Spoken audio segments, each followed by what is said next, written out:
तुम्हारे दिल में है, देखना है दम कितना इस मुगलिया सल्तनत में है। इस मंच पर उपस्थित हमारे वरिष्ठ नेता और प्रभारी माननीय अरुण सिंह जी,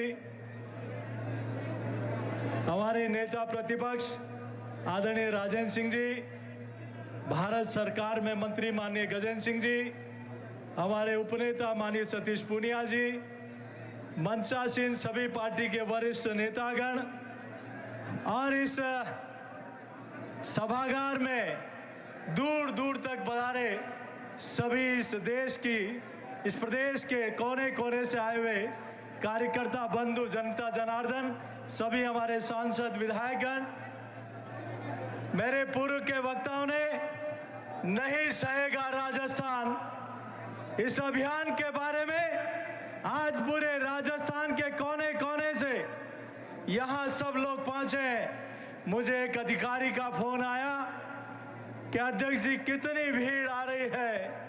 मैंने कहा भीड़ आती होगी कांग्रेस में, हमारे लिए तो ये देवतुल्य कार्यकर्ता और जनता जनार्दन है। यही है वो जो अर्श से फर्श से अर्श तक पहुंचाते हैं।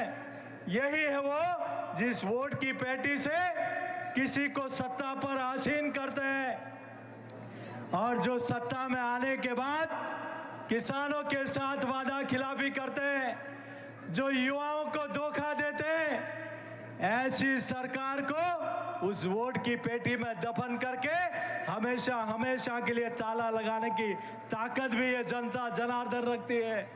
ये भीड़ होगी आपके लिए, ये जनता जनार्दन, ये जन सैलाब इस बात का द्योतक है कि इस 2023 में इस कांग्रेस की हमेशा हमेशा के लिए विदाई तय है और ये जनता ने तय कर लिया है।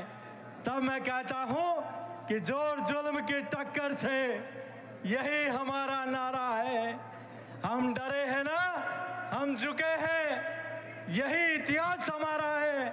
और ये भारतीय जनता पार्टी के संघर्षशील कार्यकर्ता इन्हें 4.5 वर्षों में इस नकारा और निकम्मी सरकार के खिलाफ अनेक बार आंदोलन करके इस गूंगी और बहरी सरकार को चेताने का, जगाने का काम किया। लेकिन अब समय आ गया है इस सरकार को हमेशा हमेशा के लिए विदाई देने का। मुझे आश्चर्य होता है अभी मैं, लेकिन अब समय आ गया है इस सरकार को हमेशा हमेशा के लिए विदाई देने का। मुझे आश्चर्य होता है अभी मेरे पूर्व के वक्ताओं ने कई नारे आपके बीच में लगाए कि आखिर क्यों विदाई, आखिर क्यों नहीं सहेगा राजस्थान, क्योंकि सरकार ने हजारों किसानों के साथ धोखा किया है। आज 9 तारीख को राहुल गांधी सुना है वागड़ की धरती पर आ रहे हैं। उनको तब मैं उनसे पूछना चाहता हूं कि उस जनजाति क्षेत्र में अगर आजादी के बाद पहली बार अगर किसी ने शौचालय बनाया है, आवास बनाया है, उज्ज्वला का कनेक्शन दिया है, जनधन का खाता खुलाया है, रेलवे लाइन पहुंचाई है, हाईवे बनाया है, सड़क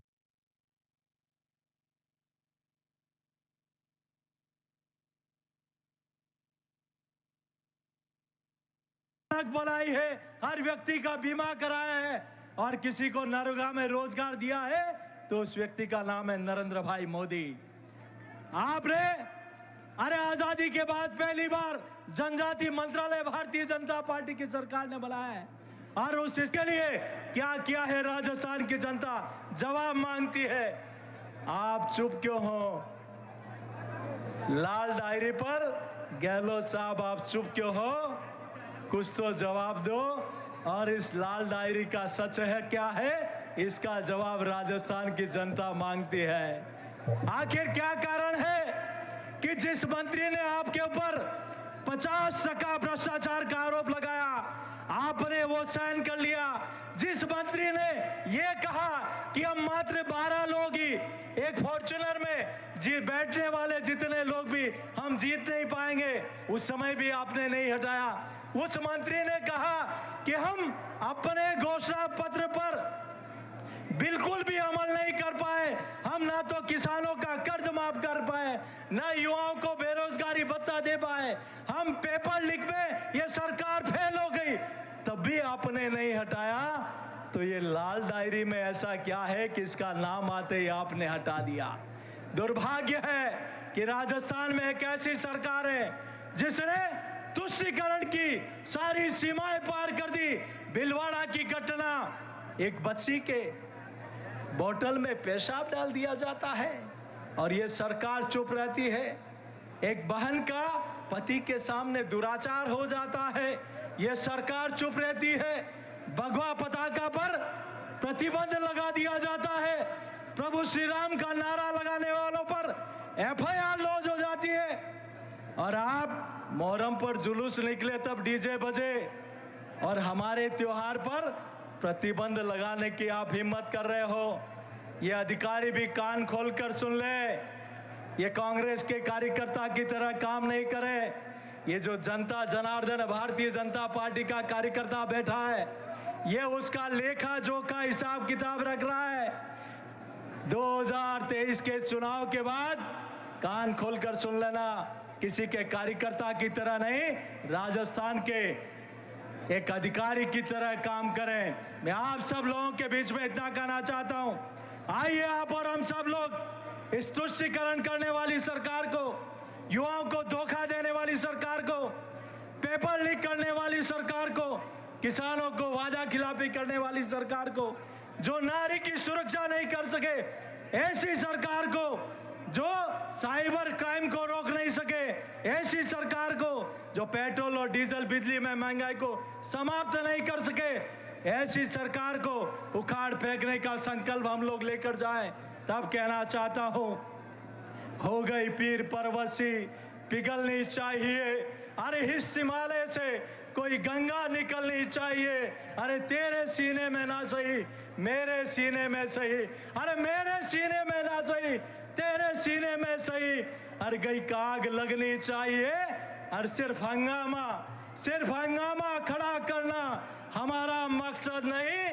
ये राजस्थान से महाभ्रष्ट सरकार हमेशा के लिए बदलनी चाहिए। तैयार है हम सब लोग, उठाए दोनों हाथ और जय घोष करें, भारत माता की, भारत माता की। और मेरा आप सबसे